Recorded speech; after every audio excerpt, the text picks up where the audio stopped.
Apertura entonces para este primer bloque de nuestro programa Dominio Público Televisión, y como ya ha ocurrido en alguna otra oportunidad, tengo la satisfacción de no estar solo. Me acompaña Maxi Romero, colega, amigo, periodista de la ciudad de Santa Fe, titular del portal digital de noticias Nota 22, que bueno, un poco para también compartir la nota con el doctor Reviglio.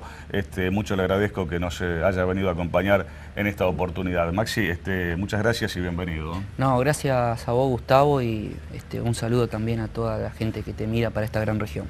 Está con nosotros el doctor Víctor Félix Reviglio, ex gobernador de la provincia de Santa Fe, una referencia prominente del justicialismo santafesino. Doctor, gracias por acompañarnos.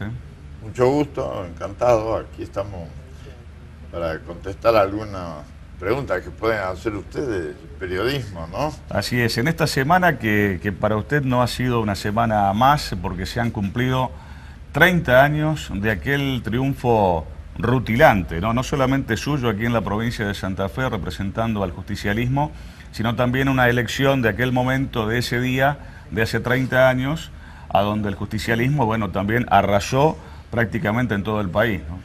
Claro, usted dijo bien, porque de alguna manera en Santa Fe ya el justicialismo había triunfado. Era una situación muy especial. Veníamos del gobierno de Bernet. Del país había acompañado al doctor Alfonsín, claro, el famoso Alfonsinazo. En Santa Fe no, en Santa Fe triunfó José María Bernet. O sea, nosotros fuimos un poco la continuidad de eso, pero en cada elección hay una realidad diferente, una circunstancia que hay que trabajarla en ese aspecto. Y el justicialismo avanzó en el sentido de la elección de sus candidatos, porque recuerdo, no, dejemos atrás aquellas épocas que los candidatos eran nombrados a dedo, ¿no es cierto? La democratización dentro de los partidos políticos y dentro del justicialismo es una realidad. Ya Bernet fue elegido por el Congreso partidario, cuyos congresales fueron elegidos en elección interna. Claro, claro. En el caso particular hubo una elección interna donde el afiliado votó, y los candidatos fue el doctor Cariñano y el que les habla. Y fue una elección interesante porque hubo una gran movilización. Votaron cerca de 200.000 afiliados, no es poca cosa, ¿no es cierto? Y eso nos resultó después beneficioso.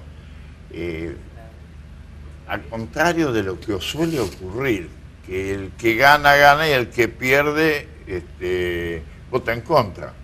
Este es el drama que viven dentro de los partidos políticos y dentro del justicialismo. Un hecho muy lamentable, porque de alguna manera se ha dejado en el camino lo que se puede llamar como disciplina partidaria, ¿no es cierto? Porque no es lo que corresponde. Más allá que estamos viviendo en este momento, dejemos atrás los 30 años, una suerte de fragmentación de los partidos políticos, son una realidad. Los dos grandes partidos políticos nacionales fue el radicalismo, ¿no es cierto?, y el justicialismo. Hoy vimos que el radicalismo, sin pretender ser peyorativo, es un poco furgón de cola de lo que es el PRO. El PRO, que es un partido político, usted me dice, nuevo. Bueno, un partido político que es capital federal. Ahora, y como PRO, en el resto de la provincia prácticamente no existe. La base de sustentación ha sido precisamente, claro, el radicalismo con sus parroquias, como nosotros hablamos de nuestras unidades básicas. Y volviendo al tema del año 87, sí, fue una suerte de bisagra, porque aquel 6 de septiembre no solamente ganó el justicialismo en Santa Fe, sino en la mayoría de las provincias, salvo dos provincias. Eso le quería consultar. Con el permiso de Gustavo, ¿qué incidencia tuvo el contexto nacional en la provincia de Santa Fe? La gobernación de la presidencia de Alfonsín, si tuvo impacto en la provincia de Santa Fe a la hora de elegir la gente. Bueno, ustedes saben bien que dentro del radicalismo existió lo que se dio a llamar la Juventud Radical, la Coordinadora, que un poco nació a orillas de la Setúbal, dicen. Yo no soy del radicalismo.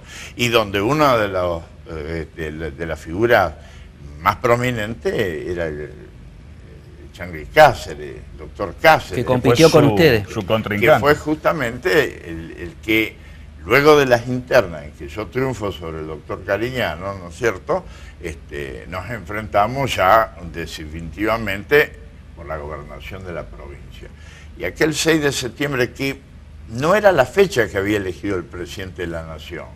El presidente de la Nación, que llevaba 4 años en el gobierno, porque los gobernadores duraban 4 años, pero el presidente duraba 6 años, había elegido una fecha más adelante, a fines de septiembre o octubre, pero no encajaba dentro de los límites que tenía la Constitución santafesina. Entonces le contamos al televidente que el contador Bernet fue a hablar con el doctor Alfonsín y le dijo: presidente, yo no puedo escapar a esto de la Constitución de Santa Fe. Lo único que me queda, lo único que va a suceder, que la provincia de Santa Fe va a hacer la elección de su gobernador, y no solamente gobernador y vice, diputados provinciales, etcétera, nacionales, intendentes y demás, con anterioridad. Tomó una resolución el presidente, adelantó las elecciones nacionales al 6 de septiembre. ¿Por qué lo hizo?, me dijo, me puede llamar usted. Yo no puedo contestarle fehacientemente, pero no lo imaginaba. Si bien en aquella época las encuestas no son lo que son ahora, el pan nuestro de cada día, porque hemos llegado a la locura de haber encuestas el minuto a minuto diarias, sí, ¿no sí, es cierto? Pero había algunos sondeos donde estaba el justicialismo en una situación de ganar la provincia. Entonces imagínense el impacto que hubiera causado en aquella oportunidad, adelantando la elección Santa Fe y ganando al justicialismo frente al resto del país. Como buen hombre de la política, el doctor Alfonsín entendió que eso no era conveniente. Entonces adelantó la elección al 6 de septiembre para todo el país. Bueno, no pudo cambiar la historia, digámoslo así. Y yo digo bisagra porque a partir de entonces, donde el justicialismo, salvo Córdoba y Río Negro, donde gana el radicalismo y el doctor Leconte en autonomista liberal de Corrientes, el resto triunfó el justicialismo, fue un golpe muy fuerte. Le diría más, a partir de entonces prácticamente el radicalismo dejó de gobernar el país. Y digo esto porque se conformó inmediatamente la Liga de Gobernadores Justicialistas y tuvimos una relación ya en aquel entonces se hacía Liga de Gobernadores, claro, muy fluida y muy franca con el doctor Alfonsín, que íbamos a conversar con él, la mayoría de los gobernadores, encabezados por el doctor Cafiero, claro, era el gobernador de la provincia de Buenos Aires, con todo lo que significa la provincia de Buenos Aires. Y recuerdo que cariñosamente le llamamos la atención al doctor Alfonsín, que veíamos que su gobierno se había quedado prácticamente paralizado, como si estuviera knockout en el medio del ring, y que esto no era conveniente. ¿Por qué? Porque veníamos de dejar atrás una noche negra, el proceso de reorganización nacional con los muertos, las torturas, todo, la dictadura, y necesitamos consolidar la democracia. Para colmo de mal, ustedes saben que sucedieron algunos conatos dentro de lo que se llamó las Fuerzas Armadas de aquel entonces, sí, los carapintados y toda esta historia. Entonces estábamos muy lejos de sentir la consolidación de la democracia. Tenía que funcionar el gobierno y tenía que funcionar las instituciones. Bueno, la realidad es que lo que ocurrió dentro del peronismo es que la reorganización se dio a través justamente de la Liga de Gobernadores, que puso en marcha que empezara a renovar el partido, en todo el sentido de la palabra, el Partido Justicialista. No se llegó a una elección interna, no hizo falta porque por consenso los dos líderes de esos momentos, que pretendían ser candidatos a la presidencia de la Nación, que era el doctor Cafiero por Buenos Aires y el doctor Carlos Menem por lo otro, ¿no es cierto?, con sus hombres de confianza, como era el hermano del doctor Menem, el doctor Bauzá, por el otro lado estaba Coras, estaba Grosso, estaba De la Sota, Manzano, por el lado del doctor Cafiero, que los rodeaban, era el equipo de uno y del otro. Se llegó a una suerte de consenso de una lista, llamémosle, sin necesidad de ir a elecciones, de la renovación del partido. Realmente una enciclopedia, doctor Reviglio, una memoria prodigiosa con detalles, fechas, nombres, apellidos, funciones. ¿Cómo ve hoy la situación del país? ¿Cómo lo ve al justicialismo santafesino? Bueno, la situación del país está viviendo una experiencia que entiendo diferente, nueva, hasta podríamos llamar interesante para el ciudadano común. No está gobernando el radicalismo, el viejo movimiento de Hipólito Yrigoyen, más allá de que forma parte de lo que es actualmente. Ahora, Cambiemos. tengo ¿no que decir, cierto? Gustavo, que hay un periodista porteño, Jorge Asís, que dice que este es el tercer gobierno radical. ¿Usted no coincide con eso? Bueno, es interesante escucharlo así. No está bien informado. Y hay que escucharlo y leerlo entre líneas, claro, así, ¿no es cierto? Y por el otro lado tampoco está el justicialismo, que increíblemente perdió las elecciones. Y lo que no ha ocurrido como corresponde cuando sucede un hecho de esto, que es el análisis, la reflexión y la autocrítica, lo han terminado haciendo los dirigentes de otra manera, el periodismo y la gente común. La realidad es que hoy ya no es el PRO, es Cambiemos, que es la suma de lo que era el gobierno de la capital federal, del ingeniero Macri, ¿no es cierto?, juntamente con el radicalismo y una bastonera como la Lilita Carrió, que ha sido muy importante en el armado de esta cuestión. Pero yo entiendo personalmente que la responsabilidad de haber perdido las elecciones la tiene el propio justicialismo. Yo diría el kirchnerismo. No quiero cargar las tintas de ninguna manera, pero la señora presidenta en aquel entonces hizo funcionar el dedo y se equivocó. Hay un dicho, en política el que se equivoca paga doble. Interesante, ¿no?, lo que dice el doctor. Sí, por ahí uno se pone a pensar, porque dijo peronismo, dijo kirchnerismo, como que quiso diferenciarlo, pero lo nombró junto. Menem, Duhalde, Néstor, Cristina. Yo le voy a decir ¿Cuál es el peronismo? Yo le voy a decir Perón decía que es una pregunta de rigor, tengo que aprovechar la investidura. Yo le voy a contestar con lo que decía el general. Ah, bueno, peronistas eran todos. Son todos. Lo que sucede justamente es que no tenemos un referente, un líder en este momento. Hay un periodista, un politicólogo Rodríguez Sá Puerta, por decirlo, politicólogo italiano, que me llamó la atención leyendo uno de sus libros, que dijo, que analiza la situación en la Argentina y el peronismo, dice, lo que pasa es que el peronismo en este momento es una iglesia sin papa. Qué interesante, ¿eh? Yo creo que tiene razón. Y el peronismo siempre lo tuvo.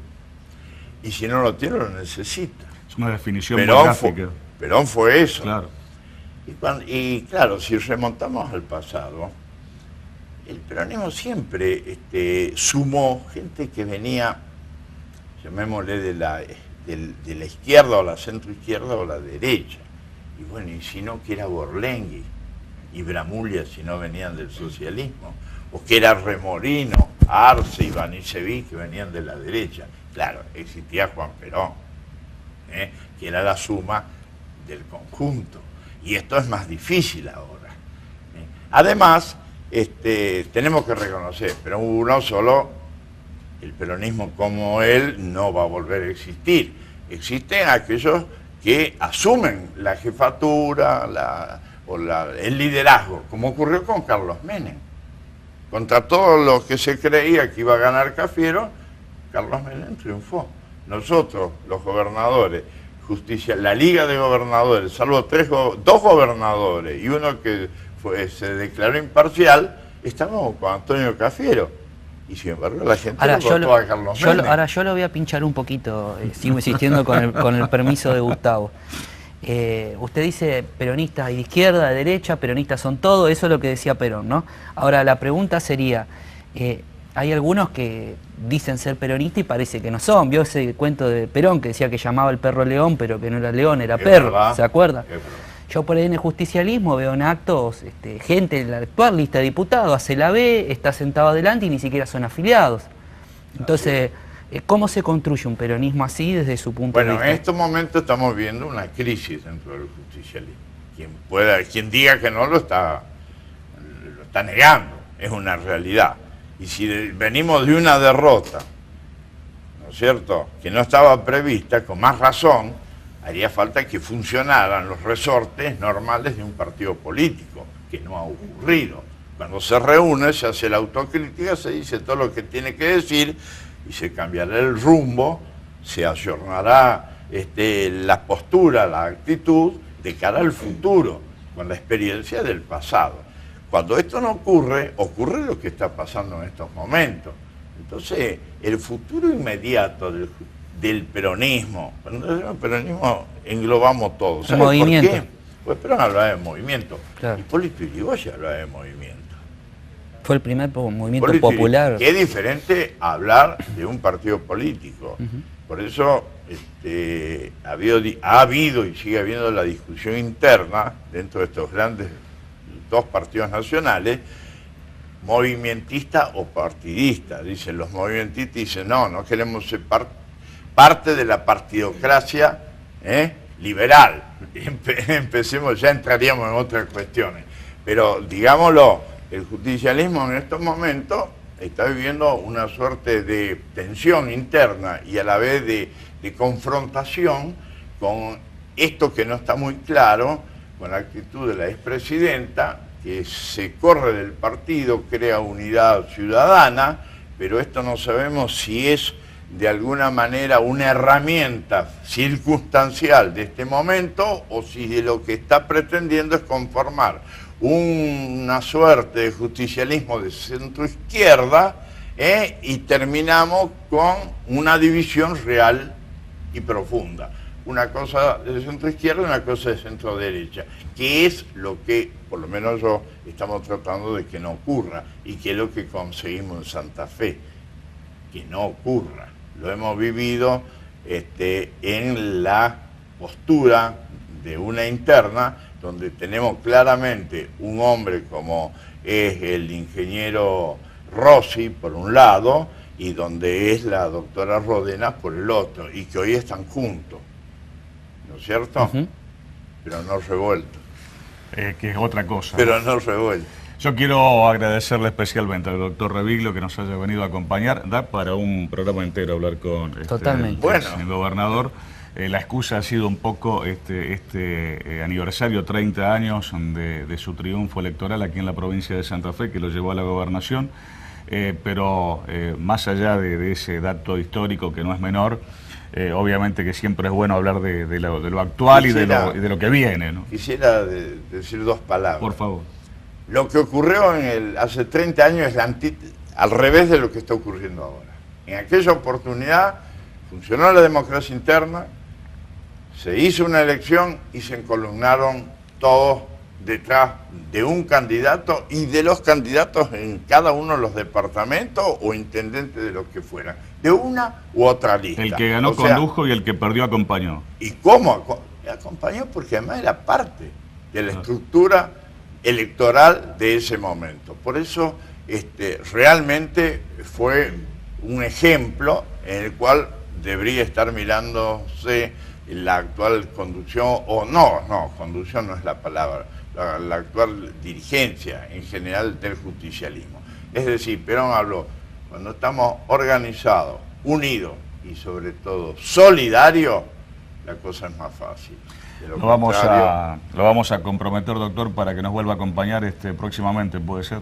Con mucho gusto, con mucho gusto. Y agradecerle a Maxi Romero también que haya participado de esta entrevista, que por allí en una de esas la continuamos también en el otro programa, ¿sí? Te agradezco muchísimo, Gustavo, la verdad que un honor poder hablar con el doctor.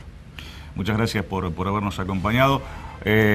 Vamos a la primera pausa aquí en Dominio Público Televisión, ya continuamos en un instante nada más.